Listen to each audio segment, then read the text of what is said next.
Cá Entre Nós, com Nelson Marques.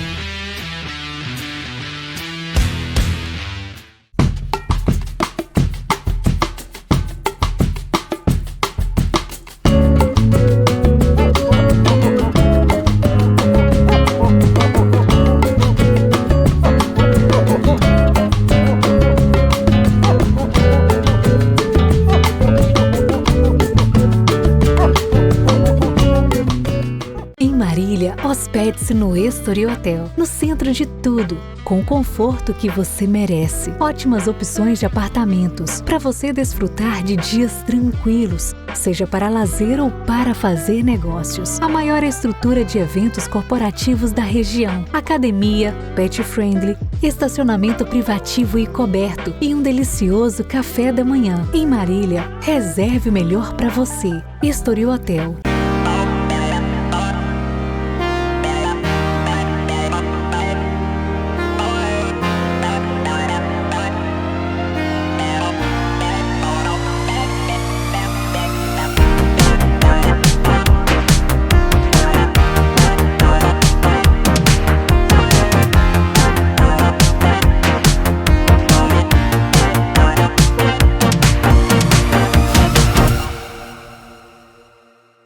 Olá pessoal, estamos iniciando mais um Cá Entre Nós.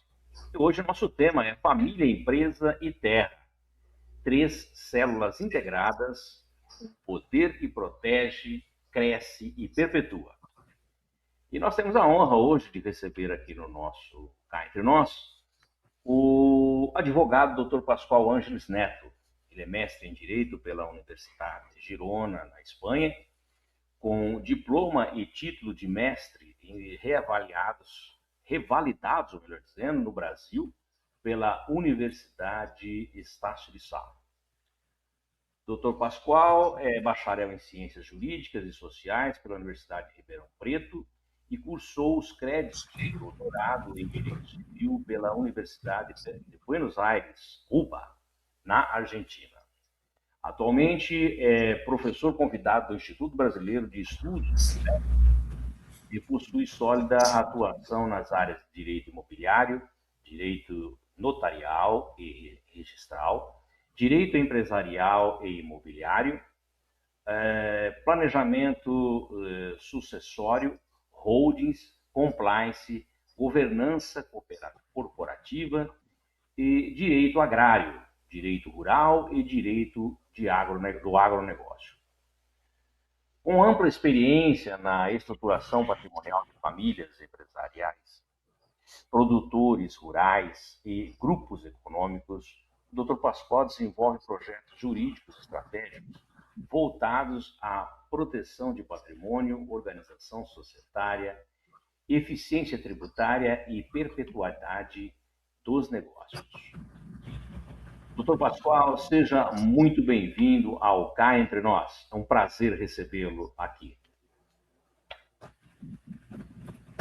Nelson, é um grande prazer estar podendo participar desse espaço que você fornece para as pessoas se manifestarem sobre diversos assuntos relevantes.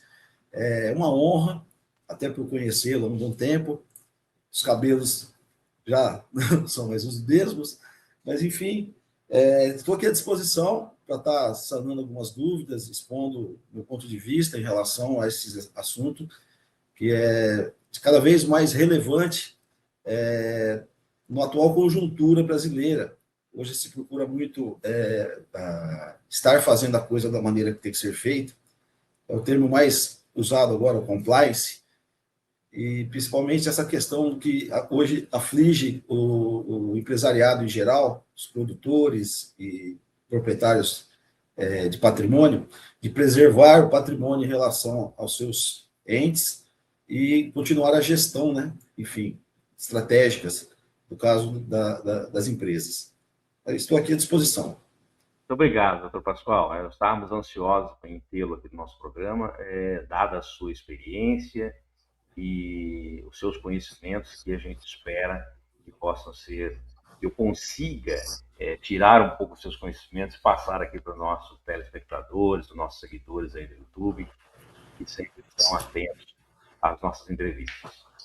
E, doutor Pascoal, para começarmos, eu gostaria que o senhor nos explicasse o que significa na prática o conceito de família, empresa e terra como três células integradas, dentro de um projeto, é claro, de sucessão, que é o nosso mote hoje aqui. Hoje em dia, Nelson, é importante se dividir esse conceito de três células de duas maneiras distintas.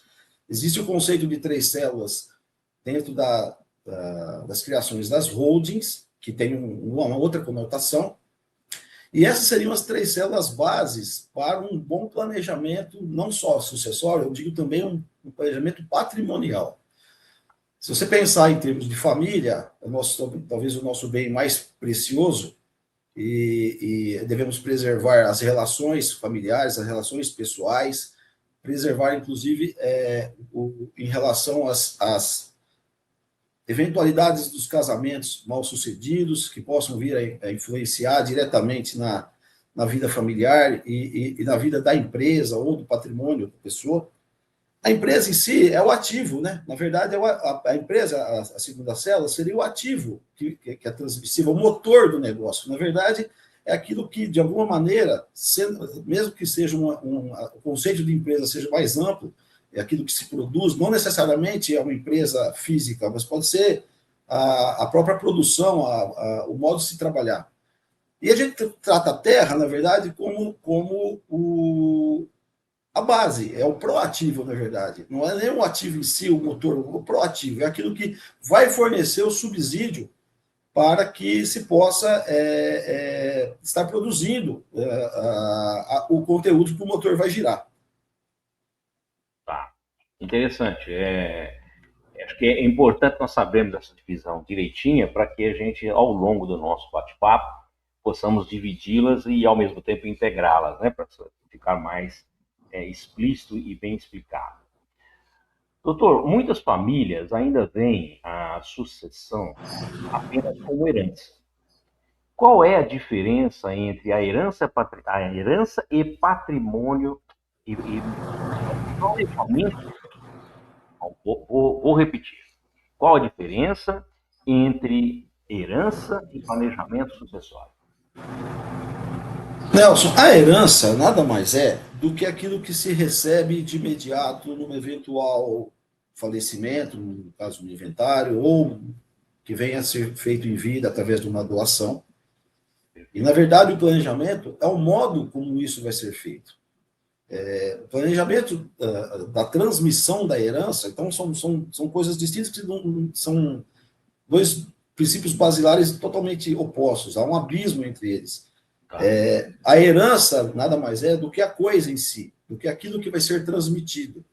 E, na verdade, o planejamento do sucessório, o planejamento como essa herança será transmitida, com os conceitos que se aplica, no caso, a proteção patrimonial e outras ferramentas que podem ser utilizadas, e aí o pessoal confunde muito de que o que vem a ser o planejamento em si, em relação como eu vou dizer para você, em relação à própria mecânica como isso vai ser feito, se vai ser feito como uma doação, se vai ser feito como um inventário extrajudicial, se vai ser feito como um inventário judicial, se vai ser feito na forma de uma holding, e o pessoal mistura um pouco esses conceitos. Então, há que se dividir a herança em si em relação ao modo como isso vai ser feito. Então, são coisas totalmente distintas aí no caso.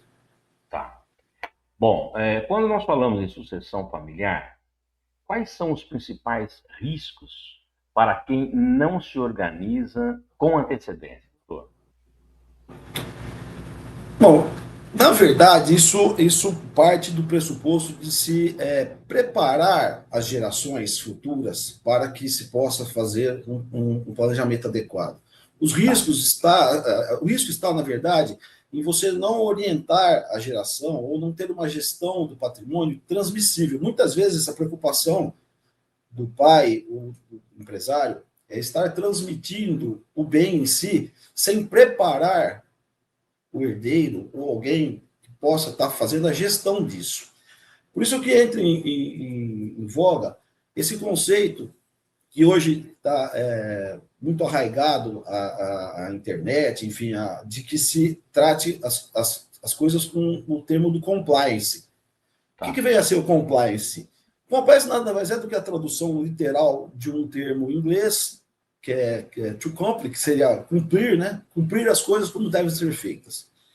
E hoje as regras, elas sempre, na verdade, as regras sempre existiram. Só que hoje as regras sofreram inúmeras modificações. E todo mundo acha que a grande vantagem é a tributária, de se estar fazendo, de repente, uma holding, uma transmissão, evitando-se uma tributação excessiva. E realmente isso é um dos pontos, talvez não o mais importante, mas, enfim, talvez tão importante quanto, é se transmitir também o modo de se gerir esse patrimônio. É importante que, ao se fazer uma transmissão patrimonial, se preocupe também em estar transmitindo não só os conhecimentos sobre a coisa que está sendo transmitida, porque muitas vezes a transmissão do patrimônio ela é feita com um planejamento tributário, estipula-se uma holding com algumas vantagens que a holding tem em relação ao pagamento de tributos, mas não se prepara a geração para estar administrando a coisa. E hoje em dia, eu acho o conceito de holding em 3 células também, que é uma coisa que está mais arraigada agora à situação atual, é de que possa se gerir o patrimônio tratando a questão sucessória de uma maneira totalmente distinta. Ou seja, transmite-se a coisa sem a empresa parar, sem o negócio parar. O negócio não vai sofrer pelo fato de se transmitir, ou se vier a falecer alguém, ou seja, a empresa continua funcionando como se nada tivesse acontecido. Essa é a diferença. Tá. Eu acho que, resumindo assim bem simplificadamente, se é que está correta a minha conclusão, é que tudo tem que estar estruturado. Eu acho que a palavra seria estruturação. E geralmente as pessoas falam assim, é quando ele vai fazer uma transmissão de uma sucessão, ele quer, a palavra que utiliza, que a gente mais ouve, vou proteger meu patrimônio. E essa questão de proteção, ela é muito sui generis. Eu acho que tem que ter uma estruturação que ele, quando você se organiza, deixa a coisa organizada, não há complicação final legalmente, né? Então, acho que a parte de estruturação, tanto faz como na sucessão patrimonial, como na profissional, você tem que deixar mais estruturado. Acho que é mais ou menos isso. Eu até um tempo atrás, conversando com colegas, a gente discutia essa questão de que, assim, hoje em dia, normalmente, ao se transmitir uma empresa para os herdeiros, todos passam a ser donos das cotas que a empresa, que no caso o falecido irá transmitir. E todos se acham no direito de compor o quadro societário. Essa é a questão. O que eu vejo é assim, uma coisa é você ser dono, ser acionista, ter o direito ao prolabore, na verdade, ter o direito aos rendimentos que a coisa possa proporcionar. Outra coisa é você ser o gestor e ter direito a salário, prolabore e estar na linha de frente do negócio. Exatamente. É aí que está o pulo do gato. Eu acredito que assim, nem todos têm o mesmo perfil e não necessariamente estão obrigados a estar gerindo uma empresa que receberam de herança. Seria até interessante que a gente trata dessa questão, até eu volto a usar o termo hold, porque antigamente o termo hold tinha uma outra conotação. O termo holding se referia àqueles grandes conglomerados patrimoniais, empresariais, grandes holdings que se falava no passado, e hoje se trouxe esse termo holding para uma empresa que, na verdade, é gestora de um ativo que não necessariamente precisa ser muito grande, e se pejotiza, vamos dizer assim, né? Se coloca na PJ o patrimônio, né? Hoje é muito termo, pejotiza o patrimônio, para que ele seja administrado com as vantagens que a pessoa jurídica tem em questões tributárias. Só que, volto a dizer, o mais importante é você transmitir o modo de se trabalhar. O modo de se trabalhar, que é o pulo do gato. Se o pai é um fazendeiro, tem uma empresa agrícola, ou trabalha com um condomínio agrícola, que seja, ao se transmitir, ele tem que transmitir para o filho que acompanha ele. O filho que gosta de cavalo vai cuidar de cavalo, o que gosta de empresa vai ser empresário. outro que tem mais jeito para cuidar dos aluguéis, dos imóveis, vai gerir o patrimônio em termos de aluguéis. Assim, é questão de você colocar as pessoas certas nos lugares certos. Aqui eu formulei, obviamente, que eu me preparei um pouco para poder fazer as perguntas um pouco coerentes, né, para que o senhor pudesse nos responder e subtrair o quanto mais possível os seus conhecimentos. Aí a pergunta que eu fiz, eu meio que antecipei até o bate-papo, que seria a sucessão empresarial. Na sucessão empresarial, como é possível centralizar o comando e, ao mesmo tempo, profissionalizar a gestão, que é o que o senhor acabou de dizer aí, né? É esse, na verdade. É porque todo mundo hoje fala em holding, e agora eu volto a falar novamente de holding, por que toda hora eu estou falando isso? Porque agora é a palavra da vez. Todos os advogados hoje oferecem os serviços de estarem, vamos todos fazer uma holding, você não fez ainda a sua holding. Você vê diariamente no Instagram, no Facebook, em todas essas redes sociais, o oferecimento de serviços para se fazer, faça a sua holding, pensando única e exclusivamente na questão tributária. Só que, com essa reforma tributária que está chegando aí, a coisa vai mudar de figura. Vai mudar de figura. Vai mudar e vai mudar bastante. E eu não sei se, não quero ter um mau agouro aí em relação a isso aí, mas muita empresa que acha que não vai pagar nada e que o advogado prometeu que ele não irá pagar tributo, vai pagar e vai pagar bastante.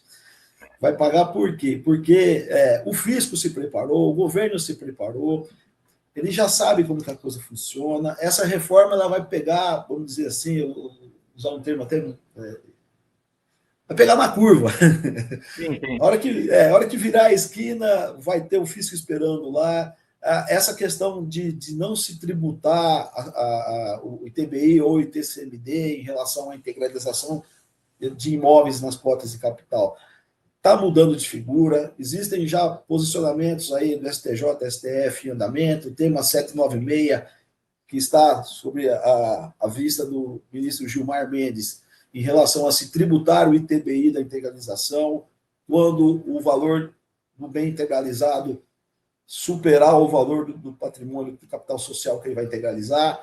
Então, não se pode pegar o primeiro modelo de internet e se colocar todas as situações no mesmo balaio. Sem dúvida. Então, é isso que essa é a questão, Nelson. Eu acho que em 2026, como é o ensaio de tudo isso, né? Vai se haver essa transição, e o pessoal tem que se preparar muito bem, entender direitinho como é que funciona, para que não corra riscos, como o senhor mesmo está dizendo. No caso do produtor rural, doutor, quais são os erros mais comuns que colocam em risco terras, produção e fazendas ao longo das gerações? Veja bem, especificamente no caso do direito agrário, do direito rural, eu falo em relação ao direito e não em relação à produção, porque sou de uma região agrícola dominada por conglomerados canavieiros e que os pequenos produtores pouca chance têm de sobrevivência aqui, todo mundo acaba interdependente das usinas da região. Eu vejo que o que falta realmente é aquele amor à terra. Eu falo isso por quê? Porque a minha tese, inclusive, de mestrado lá em Girona, deu-se em relação à cultura da terra. Foi até um desafio, porque eu fiz um paralelo entre a cultura brasileira e a cultura espanhola, no caso, em relação a como se tratar a terra. E aquele amor à terra, falo amor à terra porque aquela coisa do caipira, de que vê a coisa florescer, a terra florescer, é o que às vezes falta na nova geração. Hoje se vê a terra única e exclusivamente como um negócio e se depende muito e quase que exclusivamente do crédito agrícola, que já foi, Nelson, uma grande ferramenta. E hoje é uma faca de dois gumes. Hoje os bancos, muita gente também, pela facilidade de oferecer os bens em garantia para receber, de repente, levantar um valor no banco, acaba oferecendo a terra para que tenha um juro menor, enfim, dentro de uma condição financeira, dentro do financiamento. mas não aplica esse valor na produção. Ele vai levando um crédito agrícola para comprar um veículo, para fazer uma viagem, porque se eu for fazer um financiamento para isso é muito mais caro, eu vou oferecer minha terra em garantia, vou receber o valor, mas ele não usa isso, ele não devolve isso. E acabam se utilizando desse recurso, gastando isso, não produzindo, e aí o banco não vai perdoar, e aí é onde as grandes brigas acontecem.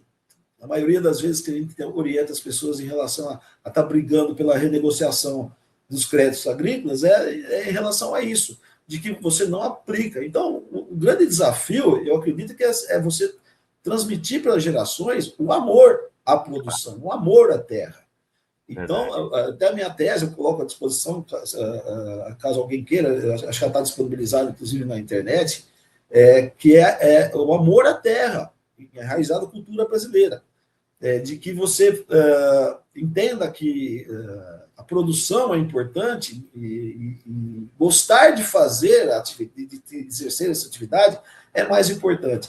Por isso que eu digo que, às vezes, é preferível você colocar alguém para fazer para você alguma coisa que você não sabe, do que você querer fazer, de repente, uma coisa que você se propõe a fazer sem saber, e aí sofre essas consequências. Verdade, doutor. Acho que é bem isso mesmo. Temos que... Se eu respondi especificamente, mas acaba que indo... Essa é uma visão de que se transmita um patrimônio, a terra, enfim, mas como também a atividade agrícola embutida. Por isso que é mais importante, não deixa de ser um modo de gestão. É a gestão, na verdade. Transmitir-se não só a terra em si, mas também a atividade que nela é exercida. Sim. Doutor, o senhor costuma dizer que a sucessão bem estruturada reduz conflitos, é claro. Como o planejamento consegue transformar potências disputadas, disputas em organizações e harmonia familiar? Como que a gente consegue resolver isso? Separando-se a questão família da questão empresa. Acaba aqui pegando o gancho naquela questão anterior, de que não há necessidade de todo mundo participar da gestão da empresa. Separando a família da questão patrimonial, vai cuidar da empresa quem sabe, quem tem condição, quem está preparado para isso. Porque, às vezes, a questão de todo mundo querer exercer uma atividade que não lhe é competente, e querer ter razão. É pior. Tanto que as grandes empresas possuem uma gestão operacional por profissionais contratados de carreira, que normalmente são pessoas com alto gabarito, e em relação a conselho de administração, que é quem realmente define, no caso, os rumos que a empresa vai tomar. Então, os sócios, os herdeiros sócios que irão estar recebendo o patrimônio, colocam pessoas para gerir e administrar a empresa e vão viver a vida, vão fazer uma coisa que gostam mais, do que ter que necessariamente estar sentado na cadeira de diretor lá e não saber nem o que vai fazer. Verdade. Então, essa é a questão. A questão é simples, é separar a empresa de família. As relações familiares se preservam, né? E a empresa continua girando, o negócio continua girando. É a forma de gestão, né? Você colocar... No final, tudo se resume a isso. Tudo se resume a bom senso. Sem dúvida.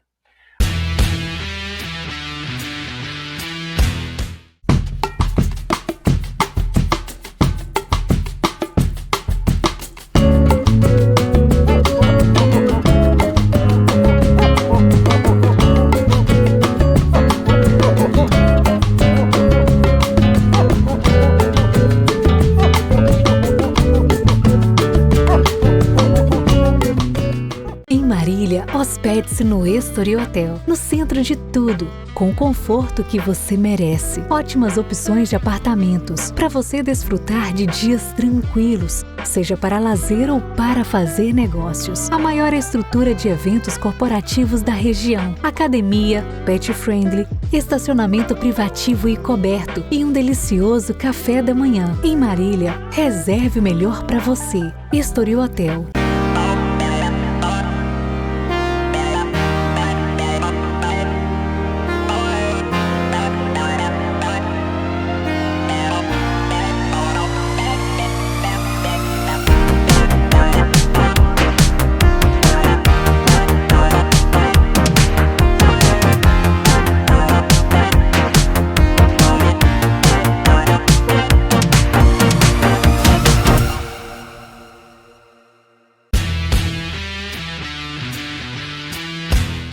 Doutor, do ponto de vista tributário, quais são as vantagens de uma sucessão planejada em relação a uma sucessão feita apenas por inventário?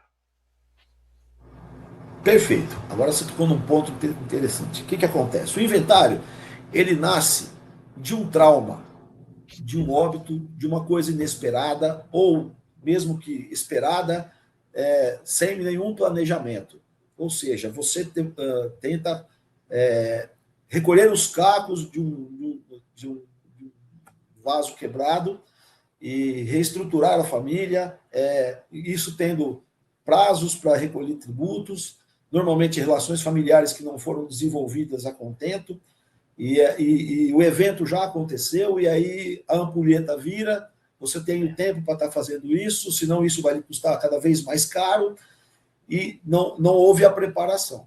Então, essa é a questão, né? Em relação a se você fizer um planejamento, seja através do planejamento sucessório empresarial de holding, ou mesmo uma doação, muitas vezes eu acho a doação até muito mais interessante do que a holding, em alguns casos, onde você preserva o patrimônio, você utiliza, o doador utiliza-se das cláusulas restritivas para preservar o patrimônio em relação aos casamentos mal sucedidos ou os regimes de bens adotados pelos cônjuges.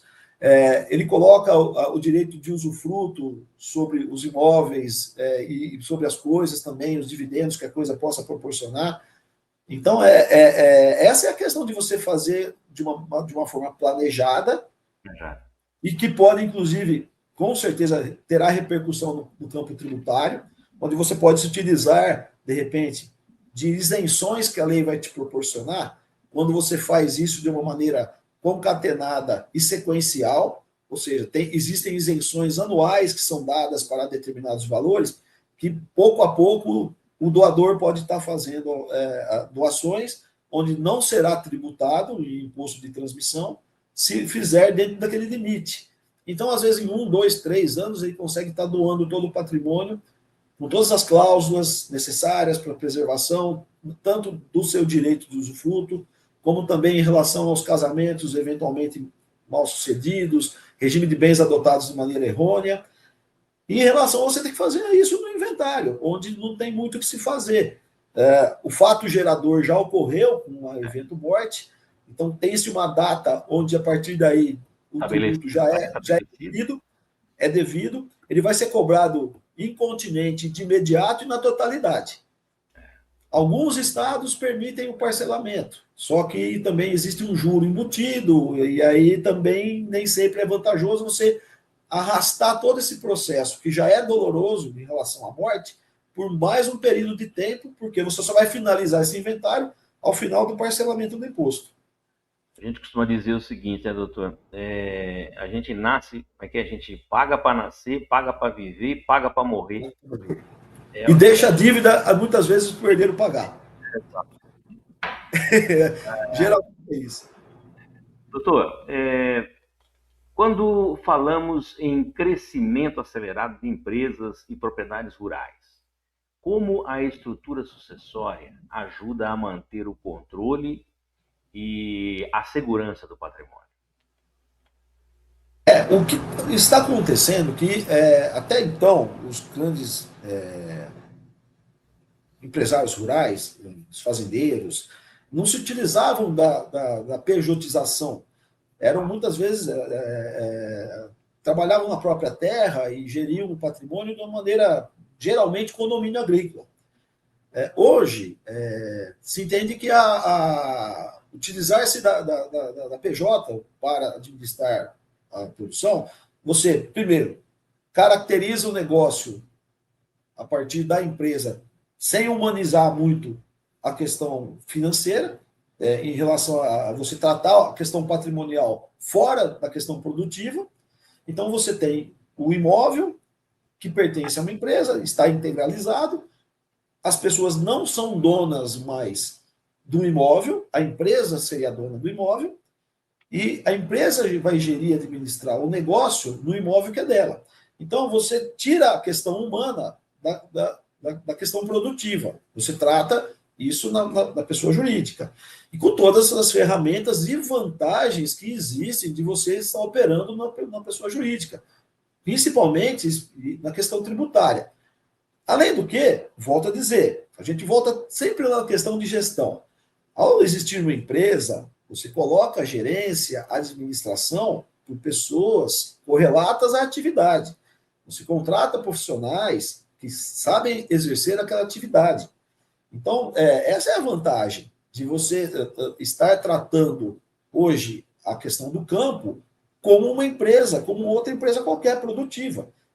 Então, eu falo isso porque eu venho de uma região canavieira, estou na região canavieira, onde as usinas imperam aqui, são grandes usinas que dominam praticamente toda a produção, são raros quem se utiliza da terra de uma outra forma aqui, todo mundo acaba sendo arrendatário, arrendatário de cana-de-açúcar, e as empresas são tratadas pelo campo industrial, ou seja, o ativo que é o campo, que é a terra, existe o setor agrícola que determina a questão de produtividade e tudo, mas a produção, o dinheiro em si está na indústria.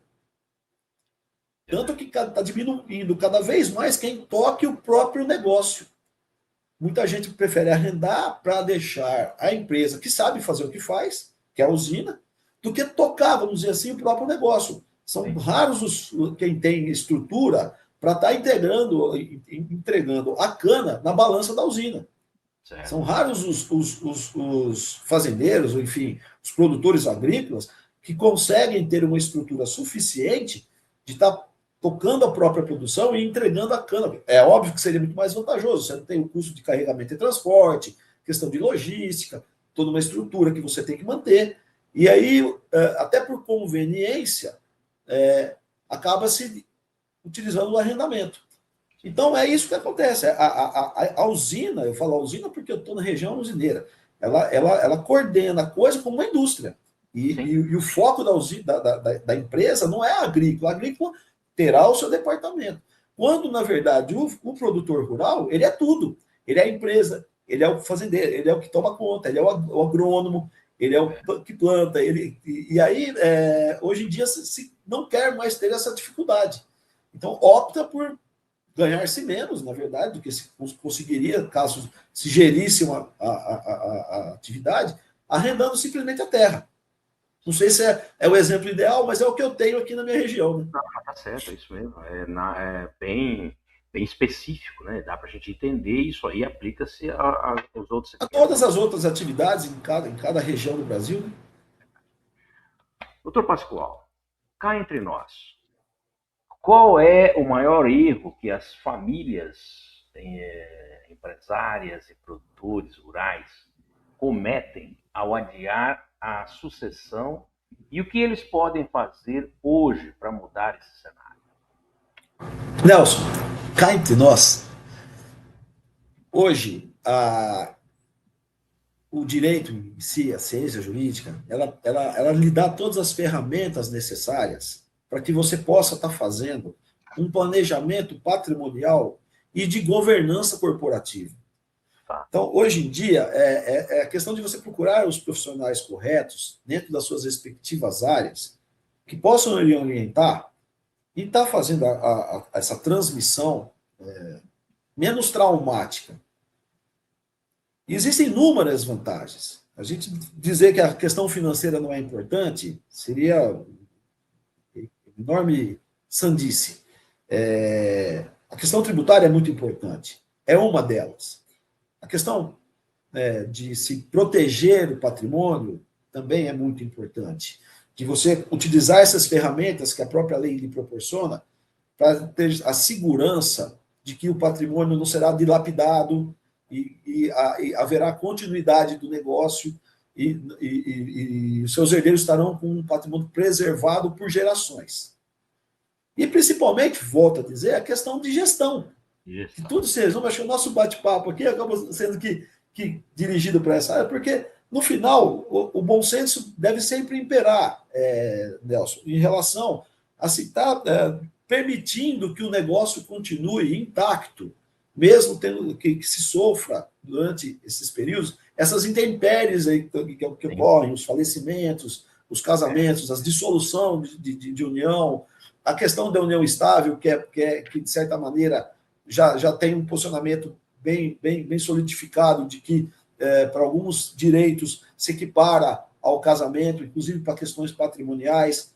Isso não era muito claro, o STF já decidiu de que hoje a companheira, quando comprovar ter exercido atividade econômica juntamente com o companheiro, passa a ter os mesmos direitos que uma esposa teria, dentro do regime de bens que se adotar.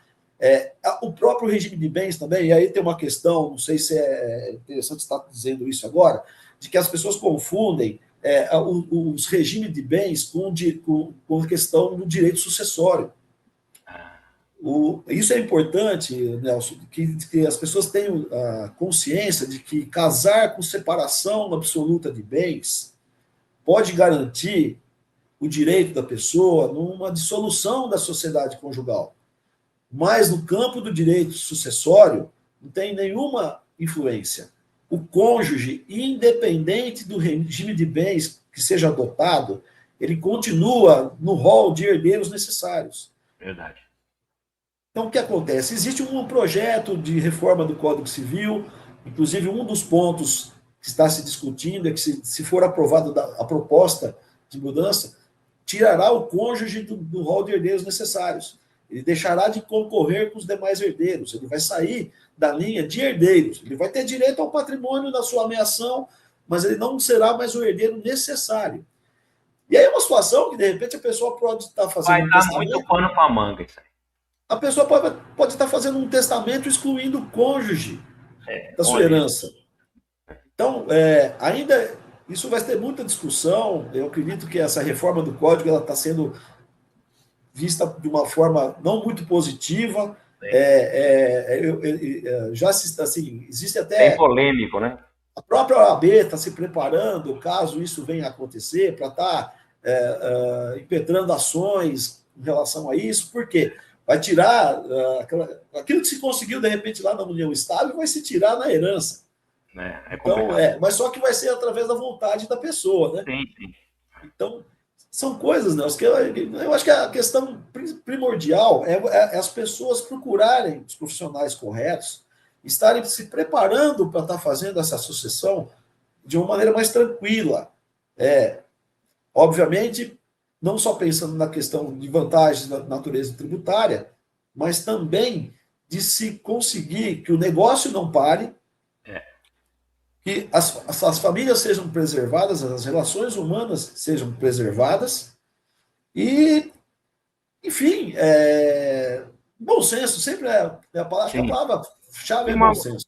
E uma boa assessoria, né, doutor? Eu acho que, como dizem no popular, cada macaco no seu galho, e não deixa as coisas acontecer para depois ir atrás. Se você tiver uma assessoria paralela, para poder estruturar tudo isso, é muito importante para quando as coisas acontecerem, mais tranquilo, né? Então, é isso que a gente entende. Doutor Pascoal, olha, nossa sincera gratidão, viu, por sua valiosa participação aqui no Cá Entre Nós. Tenho certeza que a sua contribuição, marcada aí por conhecimento, clareza e profundidade, enriqueceu assim de forma extraordinária esse bate-papo. Eu não chamo de entrevista, esse bate-papo. Levando informações certamente fundamentais ao nosso público. Foi uma conversa brilhante, que certamente ajudará muitas famílias que estão nos assistindo, empresários e produtores rurais, a construírem um futuro mais seguro, organizado e próspero, né? Que é o que todo mundo quer. Muito obrigado por compartilhar a sua experiência aqui conosco, tá? E eu vou pedir a gentileza que, enquanto eu coloco os seus contatos aqui no rodapé do nosso programa, que o senhor deixe, por favor, uma mensagem para os nossos seguidores. Bom, Nelson, eu agradeço a oportunidade de estar colocando minhas ideias aqui. Na verdade, eu procurei ser um pouco mais coloquial, estar falando para o público geral. Eu sei que você tem uma gama enorme de espectadores e que eles saibam que as pessoas capacitadas para estar fazendo esse tipo de coisa têm o conhecimento técnico necessário e as ferramentas necessárias para estar fazendo as transições patrimoniais de uma maneira tranquila. E, obviamente, não deixando de lado, volto a dizer, a questão financeira, que também é muito importante. Mas ainda pela minha própria formação acadêmica, eu vejo que, mais do que a questão financeira em si, de não se pagar tributos desnecessariamente, é você também transmitir o negócio e o patrimônio com segurança para que ele seja preservado. Por quê? Porque não só simplesmente receber a tal herança que você me disse, a herança em si, mas o planejamento sucessório da transmissão da herança é, às vezes, mais importante o conhecimento transmitido do que propriamente a coisa em si, porque as coisas têm valor, não adianta também transmitir, vender e acabar e torrar o dinheiro, né? Eu vejo... E eu deixo uma mensagem para os seus ouvintes, telespectadores e... seguidores, midiáticos aí, né, seguidores em todas as redes sociais aí, seu canal, é que procurem profissionais nessa área e se orientem. Existem muitas ferramentas que a lei coloca para você estar administrando essa questão de governança corporativa e compliance, que eu entendo, a mais importante do que propriamente você simplesmente colocar tudo dentro de uma holding, transmitir a holding sem ter esse conhecimento. Transmita também o negócio como um todo, não só a coisa em si, mas transmita o conhecimento de como a coisa funciona, a experiência, o know-how adquirido durante toda a existência, para que a coisa se preserve. A questão de preservação da própria estrutura, preservando, inclusive, a família, né? E é isso aí, eu me coloco à disposição. Você colocou meus contatos aí, à disposição para esclarecer qualquer dúvida. Tem uma equipe que trabalha comigo, responsável. Eu entendo também, agora, só para finalizar, que são pilares que você tem que trabalhar. Jurídico, você tem que trabalhar o pilar financeiro, você tem que trabalhar o pilar societário e você tem que trabalhar o pilar contábil. Então, ter um bom contador que saiba como que tudo isso funciona, tudo isso interligado com a questão jurídica, é muito importante. Eu falo aqui em todos os níveis, não precisa ter grande patrimônio. Qualquer tipo de patrimônio é relevante. Qualquer tipo. Afinal de contas, às vezes é um suor de uma vida inteira que está ali. Sem dúvida, sim. Então, realmente isso as pessoas têm que dar valor dentro daquilo que elas possuem, porque independente de ter um valor absurdo para um e não tanto para o outro, às vezes é o suor de uma vida toda. Sim. Perfeito. Eu acho que é muito importante essa assessoria de multidisciplinas, né? É muito interessante, cada um na sua área e assessorando um bem comum. Mas, doutor, mais uma vez, muito obrigado aí pelo seu tempo. E aí no respeito de sucessões. Bom, eu queria agradecer também a todos que ficaram conosco até agora, que nos acompanham aí nas redes sociais. Também pedir para que vocês continuem aí nos mandando seus e-mails, sugerindo a serem tratados aqui no nosso programa, como foi a do Dr. Pascoal. E se você ainda não se inscreveu no nosso canal, por favor, inscreva-se, acione o sininho aí para receber as nossas notificações e também deixe o seu like, aproveita que você está aí, deixe o seu like e se você gostou da nossa entrevista, divulgue os nossos vídeos nas suas redes sociais e também nos seus grupos de WhatsApp. A todos, muito obrigado pelo carinho da audiência e até a semana que vem com uma nova entrevista. Solta a vinheta. Cá entre nós com Nelson Marques.